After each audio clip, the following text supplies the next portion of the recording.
Hey, it's been a while. I just moved to a new place and it's been a little bit of a journey, so that's why I haven't been able to upload much content lately. I was stuck playing on my laptop for a little while, so I really haven't really been able to play the game that much. I pretty much log in and try to do whatever the event is, but I even missed some of that stuff.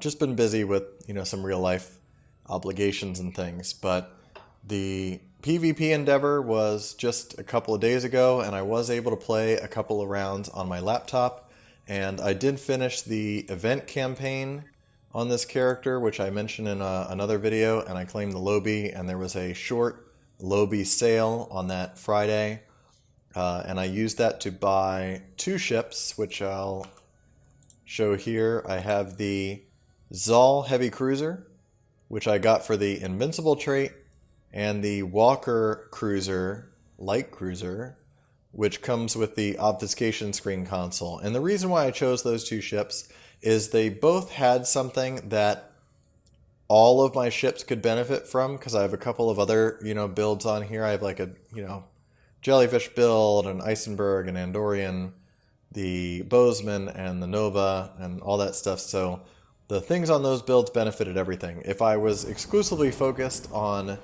science, for example, control builds, I probably would have done Zal and the Nakul Damosh science ship, because that ship is really, really good.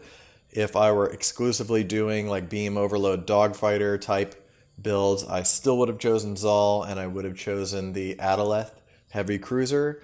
But since the point of this character and this account entirely is purely for this YouTube channel, I chose the ships that I thought would be the most valuable to do potentially future videos on. So I got a trait from this ship and a console from this ship that are both going to be good. This ship is Intel and Command, and this ship is Pilot and Command, or I'm sorry, Pilot and Intel. So it gives me a couple of extra options, some flexibility for different build ideas. I already have a Walker build, and I've already used that in combat, so I'll post up a video of that really soon. But I actually want to revisit the Scryer one more time. And I know I've done build videos on this ship already, but I just want to talk about the way that it's evolved over time. So originally, if you go back and you look at that old video, the way that I have it set up, I have 4 colony consoles, all 3 tactical, and the universal slot are all colony consoles. And then in my bridge officer stations, in this tactical seat, I have beam overload and cannon scatter volley and hull image refractors, of course. And the whole way it worked was I basically used those colony consoles to get a lot of healing and a lot of temporary hull. And then I wasn't really doing a lot of weapon damage, but I basically had 8 slots, 8 console slots to play with as far as holds and controls and stuff. And I also had to split that with my defensive consoles like Pax Triburnum or whatever. And then my stations were all science abilities and stuff. So it was a little bit of like a hybrid build. It wasn't particularly great at anything. It's definitely not a bad build. That build is still viable. But I want to talk about, now that I've gotten some more gear and I've gotten some more stuff, how it's going to, affect the way that this build flies and plays now. And I also wanted to show now just how old this character is. If you go to your log and you go to Captain's Log, you actually can go to Welcome to Star Trek Online, and it'll show you when you first made this character. So I made this, was it July 3rd, 2021. So it's about a year and 3 months old now. I've actually had these builds pretty much completed for probably the last month or so. I just haven't had time to do a video on it. So I think that's pretty good. A little over a year to be basically endgame PvP ready. I mean, that's pretty respectable, I think. And I also had a Zen transaction go through, so I now have 956 Zen, which is enough to buy 10 keys when keys are on sale. I missed the last sale, but I will probably buy 10 keys when they're on sale. And I don't expect to get anything good, but I have 60 lobi at the moment. That's what's left over from the event reward. And if I could open 10 keys and then maybe earn enough for 10 more keys, or maybe I do have in my account bank like 70 million EC. It's all come from just Endeavor boxes, and I sold some duty officers that I wasn't using anymore, some blue and purple duty officers. So I have like 70 million EC. I could probably buy some keys and get to 160 lobi. And 160 lobi is enough to buy a lobi console, so I could buy some piece of lobi gear or something at the next lobi sale, which maybe be like Black Friday or Christmas. So that's my future plan. And I'm going to try to kind of go through this build quickly because I know it's boring to listen to me just talk about a build the whole time, especially since there's so many similarities. But basically, in the front, I have the Discovery wide angle coupled with the Dark Matter torpedo mounted in the rear, and that's just for the two-piece 25% crit severity. Then I have the wide angle Gamma Chronoton for slow, the particle emission plasma, which also slows enemies as well as deals damage based on EPG. And then in the rear, two Omni arrays, the inhibiting and just a standard crafted one.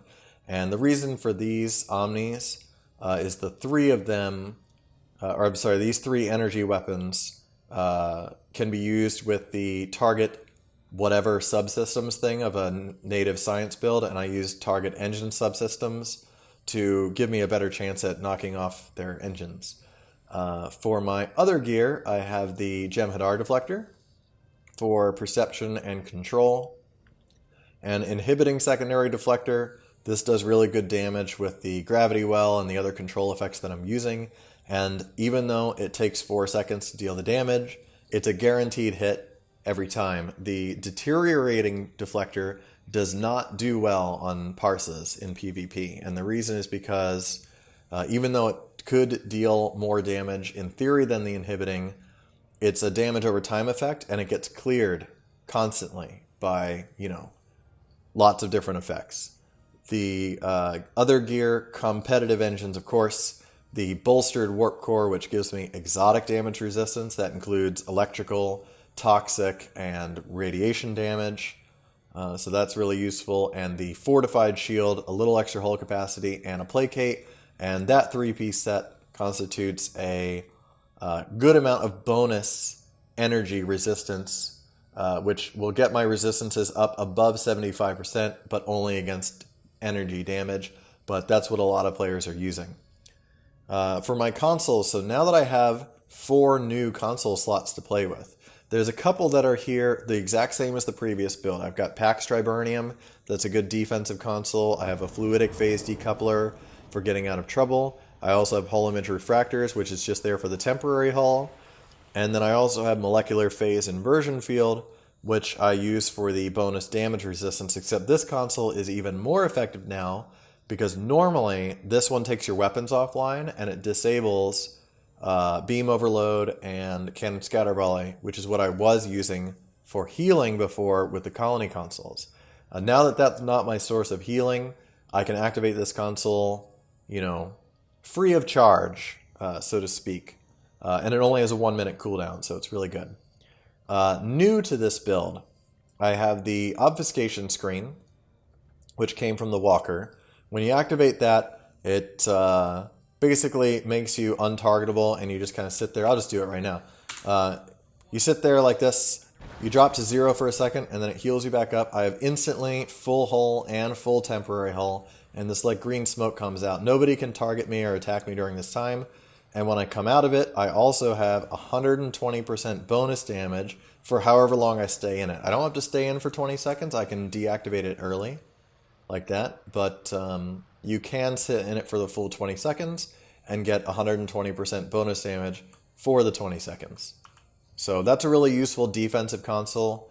And there's a couple of fun tricks to using that. I also have the Bozeman console, Tachyon Net Drones now.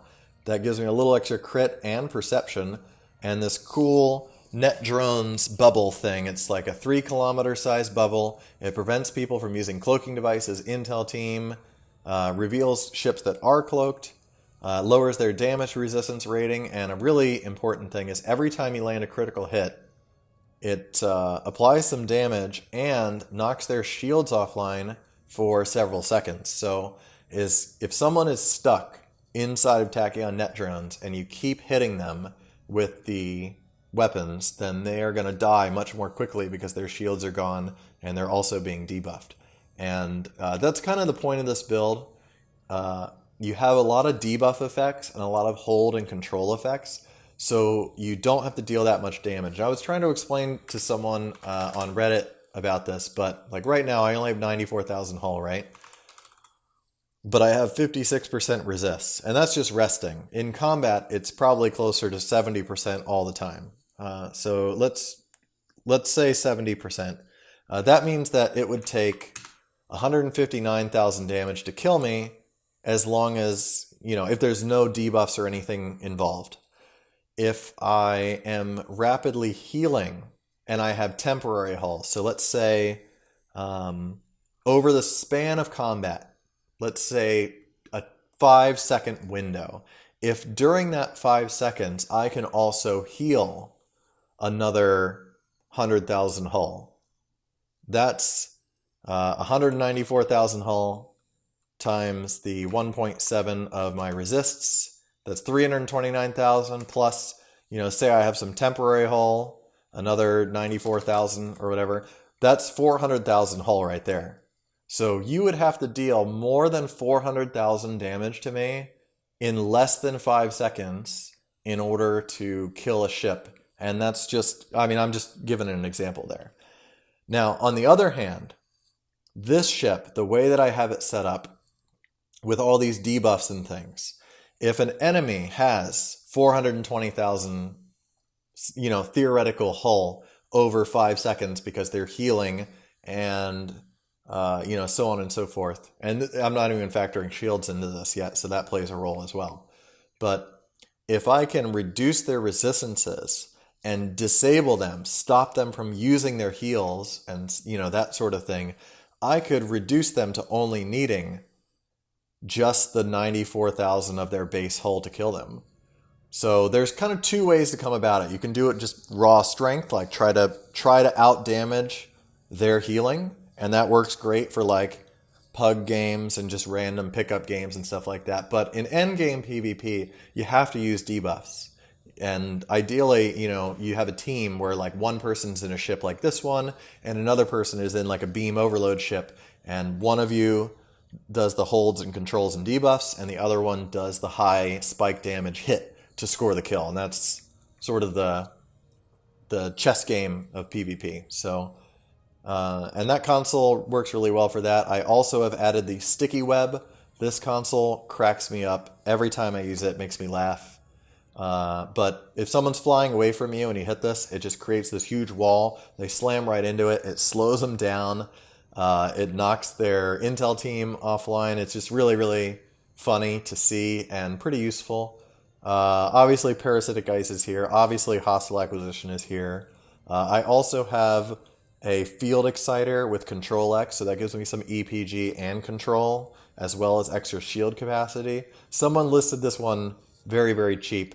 And I also have in my inventory a Drain X version that someone listed really cheap as well. I don't think these are all that expensive to get.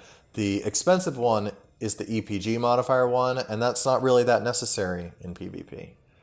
And the Agony, Approaching Agony, I think I had this one already, but in case I didn't, this one, every half second, it lowers the damage resistance rating of your target, so yet another debuff, and also a chance to disable. And that 25% chance to disable every half second.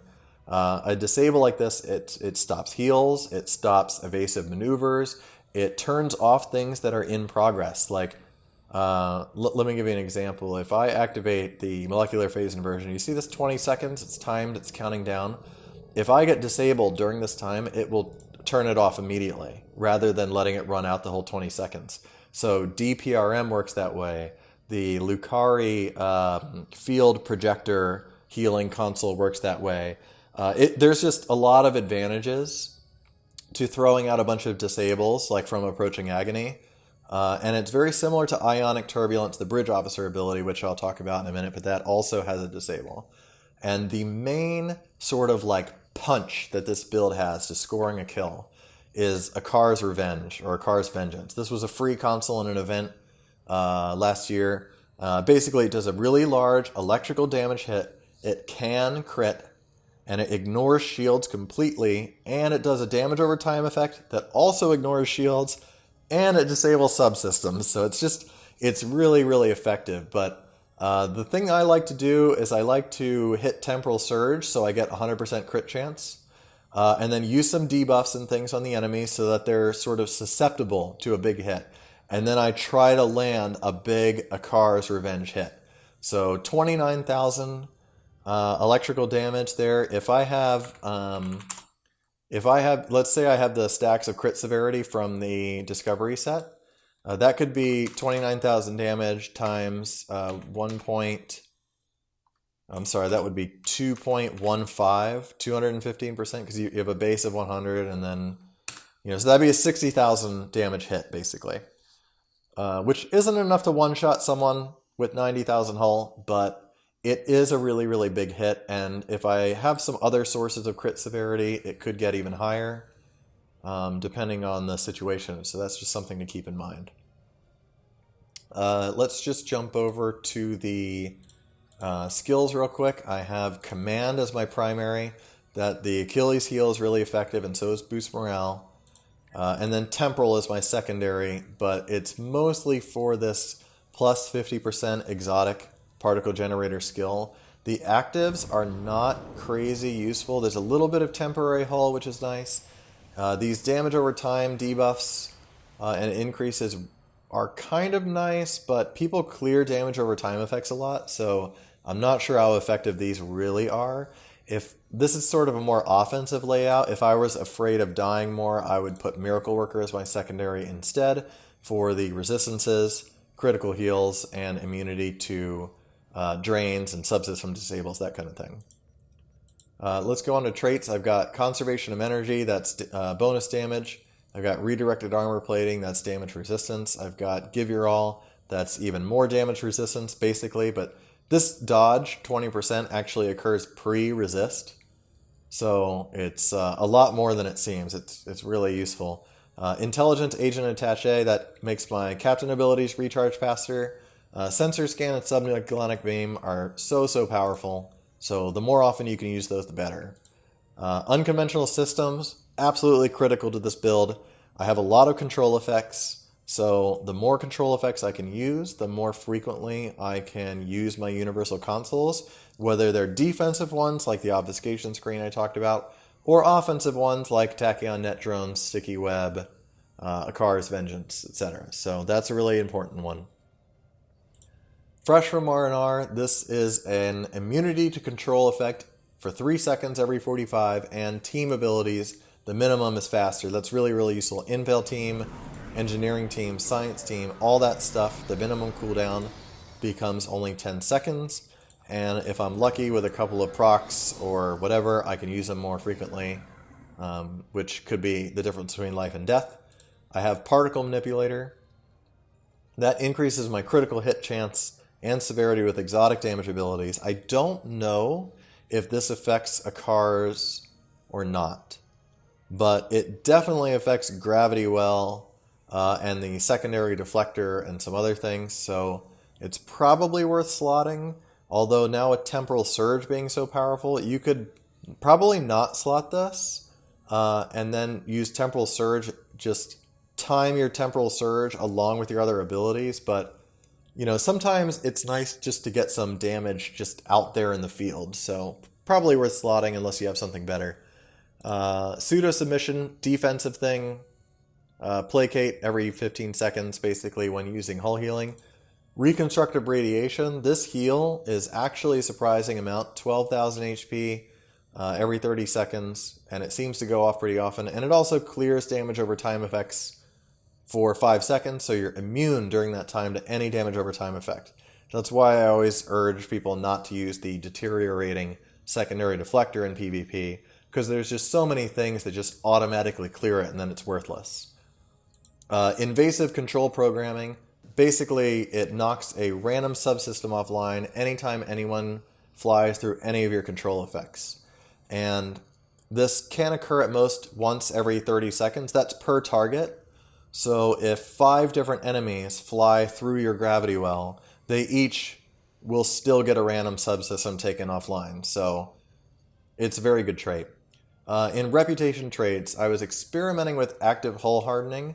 This increases your resistance as your hull gets lower, and it can't be removed from you. It's just like an always-on passive. It seems to work pretty well, so I'm happy with that one at the moment. I always use the advanced hull reinforcement for bonus damage resistance. I don't have any builds I don't use this on. It's just really, really good. Automated protomatter conduits, 125% hull regeneration, as well as some shield regen with 50% uptime. Aux power config for damage resistance passive, some extra hull and shield capacity. And then my only offensive trait actually is viral engine overload, which is a every 30 seconds you can knock someone's engines offline for 6 seconds, and it also slows them down for a little bit longer. They can clear this with engineering team, but a lot of people either don't notice, or they forget, or they don't have engineering team.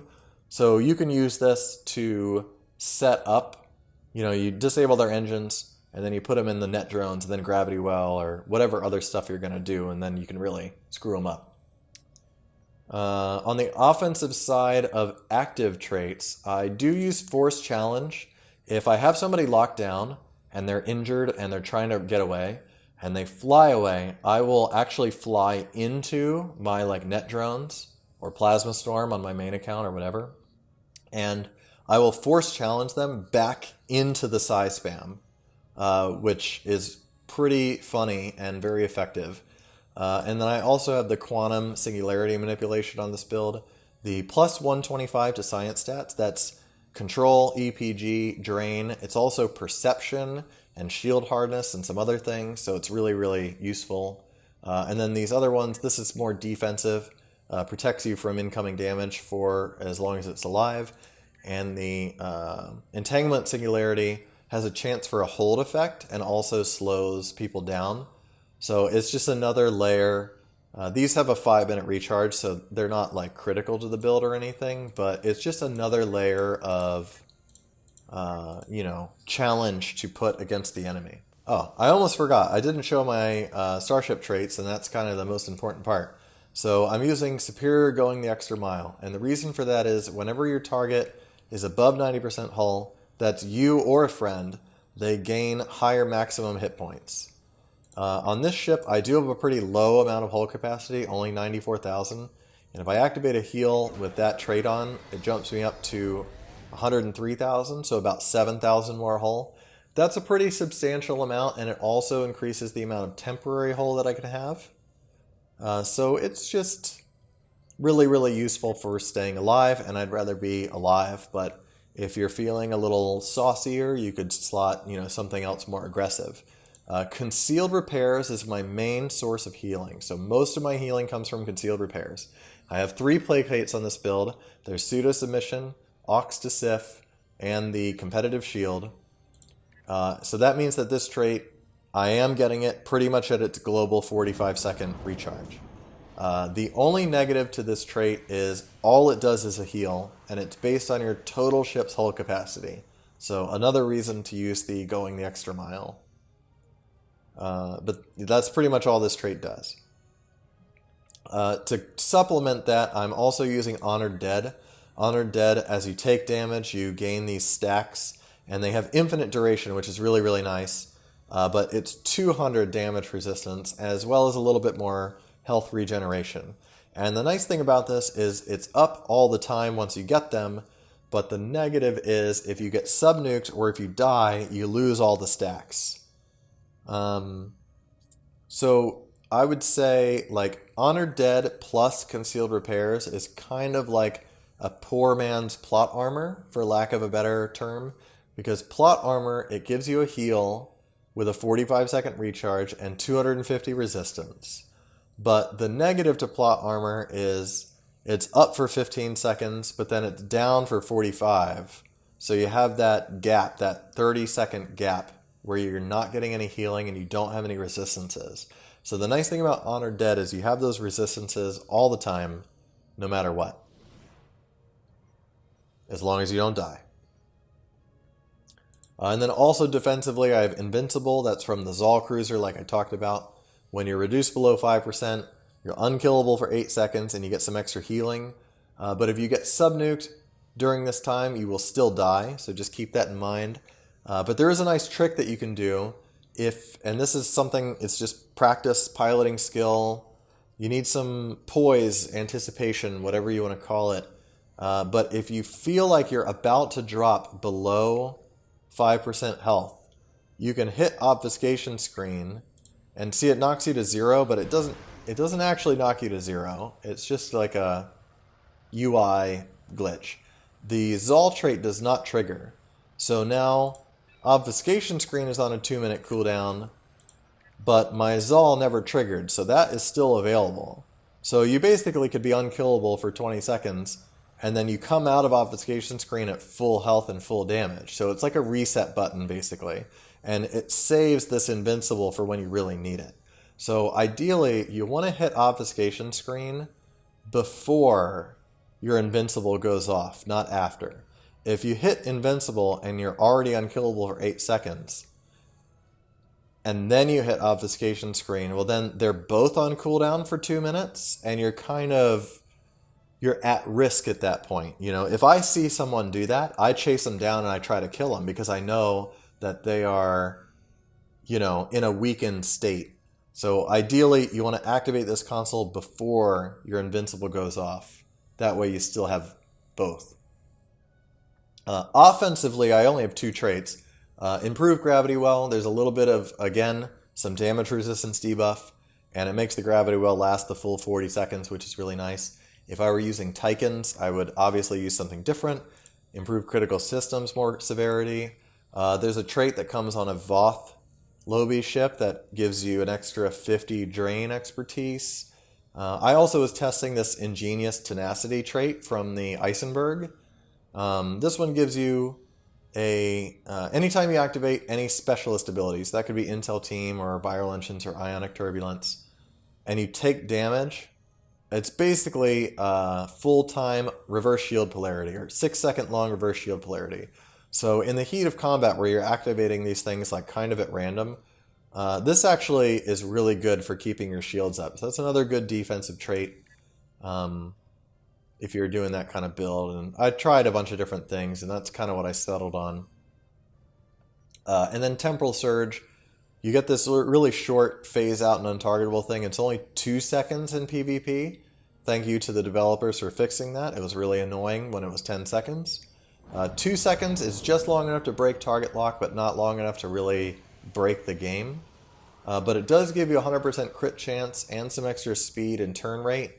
And the minimum cooldown of 40 seconds. It's just, you can use it so often that it's just really effective, even on a build like this. As long as you have some intel abilities to cool it down, you can use it to set up some really big damage hits. Let's go through the stations. I'm going to do engineering first. I'm cycling 2 emergency power abilities, shields and engines. However, I would switch to engines 1 and aux 3 if I felt like I needed more perception. Aux to Sif is here for the placate, but I would just as well use aux to damp instead if I didn't have the placate officer. And then engineering team is in this ensign universal. You could also do, for example, engines 3 and engineering team 1. I think that's how my original build was. And then you could use this universal seat for like a science seat or something. But I like to have the cycling of 2 emergency power abilities because I have this duty officer that gives you a chance to remove all debuffs when using emergency power abilities. So this way you get 2 chances once every 15 seconds instead of just 1 chance every 30 seconds. So it's just, you know, nice to have. And in my other science seat here, I have Photonic Officer 2. That's my main cooldown. Scramble sensors can be pretty annoying, especially with this duty officer. This biologist that reduces power recharge speed. It only lasts 10 seconds, but it messes with their timers and stuff. It gets cleared by science team, and of course, I do have science team myself, which I use for clearing Tychons, Gravity Well, spore-infused anomalies, energy drains, all that kind of stuff. Science Team clears all that. So definitely useful. In my main command science seat, which is also Intel, I use Gravity Well 3, but I would also use Tychons 3 if the mood struck me, but probably with the Bajoran deflector with Drain ×4 on it. Evade Target Lock 3, the untargetable time is 9.7 seconds right now, the way I have this build set up, and it's mostly a defensive measure. So I use that when I'm in trouble and I don't want to get shot for 10 seconds. This has a 30-second global to cooldown, so it's not, it's not like immunity or anything, but it is very useful.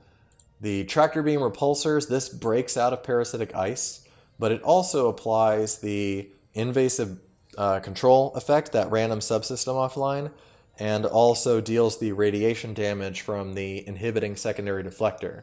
So if I switched Gravwell out for Tychons, I could still keep the inhibiting deflector with the repulsors and scramble sensors and still deal damage. And then the last seat is Intelligence Team, which is just there for perception, a little bit more defense, and also stealth for myself.